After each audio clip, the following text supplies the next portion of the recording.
Πάμε σήμερα να δούμε ένα βίντεο με μια επίθεση με μαχαίρι ενάντια σε έναν φρουρό στην Ιερουσαλήμ στο Ισραήλ. Δεν γνωρίζουμε περισσότερες λεπτομέρειες για το ποιος ήταν ο άνδρας και γιατί έκανε την επίθεση. Πάντως υπάρχουν πολλές πιθανότητες να ήταν κάποια επίθεση τρομοκρατικού τύπου, διότι συμβαίνουν συχνά τέτοια περιστατικά εκεί. Πάμε να δούμε το βίντεο.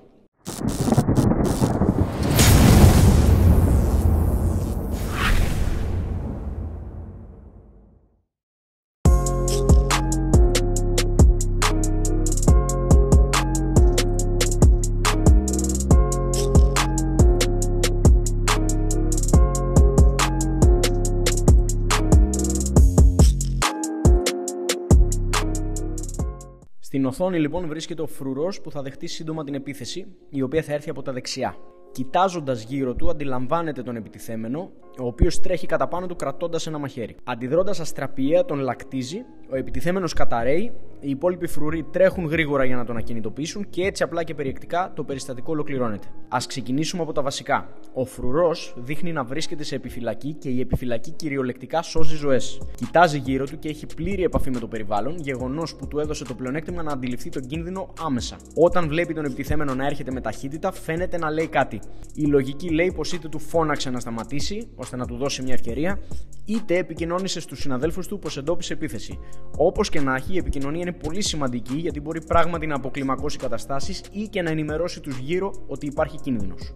Ο επιτιθέμενος δεν φαίνεται να σταματά, άρα ο φρουρός παίρνει την πολύ σωστή απόφαση να δράσει πρώτος και να τον λακτήσει. Η δράση στην αυτοάμυνα είναι πάντα προτιμότερη από την αντίδραση. Είναι σαφώς πιο ασφαλές για τον αμυνόμενο να σταματήσει τον κίνδυνο όσο το δυνατόν πιο γρήγορα και σε απόσταση, παρά να του επιτρέψει να πλησιάσει. Έχω δεχτεί πολλές φορές από μαθητές την ερώτηση: και αν το μαχαίρι με τραυματίσει στο πόδι ενώ λακτίζω? Αρχικά θα πρέπει να αποδεχτούμε το γεγονός ότι από τη στιγμή που υπάρχει ένα μαχαίρι στην εξίσωση, υπάρχει πάντα και ο κίνδυνος τραυματισμού. Δυστυχώς μαγικές και τέλειες λύσεις δεν υπάρχουν. Έχοντας ξεκαθαρίσει αυτό όμως, είναι σαφώς προτιμότερο να διακινδυνεύσει κανείς το πόδι του παρά τον κορμό και το λαιμό του που θα βρίσκονται εντός του βεληνικού του μαχαιριού, αν επιτρέψει στον αντίπαλο να πλησιάσει. Επίσης, τα περιστατικά που κάποιος τραυματίστηκε κατά αυτόν τον τρόπο στο πόδι είναι από ελάχιστα έως μηδενικά. Ο αντίπαλος πλησιάζει έχοντας την πρόθεση να καρφώσει στον κορμό, επομένως δεν υπολογίζει εύκολα κάτι διαφορετικό. Ας μιλήσουμε τώρα λίγο για το ίδιο το λάκτισμα. Ο στόχος του ποδιού δεν ήταν τα γεννητικά όργανα, όπως ίσως κάποιος πιστέψει βλέποντας το βίντεο,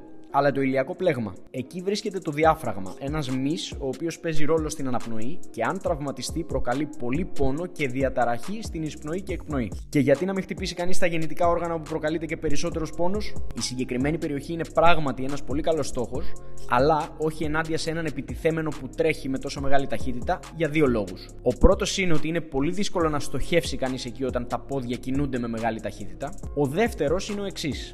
Το κέντρο βάρους του ανθρώπινου σώματος βρίσκεται κάπου πάνω από το ύψος της λεκάνης μας, περίπου στην κοιλιά. Όταν κάποιος τρέχει γρήγορα, αν δεχτεί ένα χτύπημα κάτω από το κέντρο βάρους του, τείνει να πέσει προς τα εμπρός λόγω της αδράνειας. Άρα, ένα χαμηλό χτύπημα σε έναν άνθρωπο που τρέχει κρατώντας ένα μαχαίρι μπορεί να σημαίνει ότι θα πέσει πάνω μας και τελικά θα μας τραυματίσει, έστω πέφτοντας.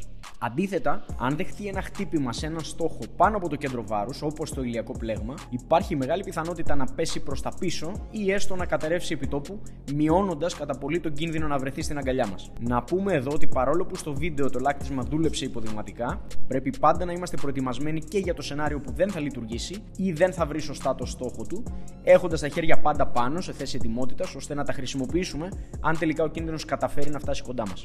Περιστατικά σαν και αυτό αντιπροσωπεύουν την πεμπτουσία του Krav Maga, διότι το Krav Maga είναι ένα σύστημα δομημένο πάνω στην πρόληψη και την εγρήγορση. Μπορεί να μας διδάσκει τρόπους με τους οποίους μπορούμε να αντιμετωπίσουμε επιθέσεις με μαχαίρι σε κοντινή απόσταση. Πάνω απ' όλα όμως ευνοεί το να βρισκόμαστε σε επιφυλακή και να μπορούμε να προλάβουμε αυτά τα προβλήματα πριν εκτυλιχθούν πλήρως και άρα να είναι πολύ πιο εύκολα στην αντιμετώπιση τους.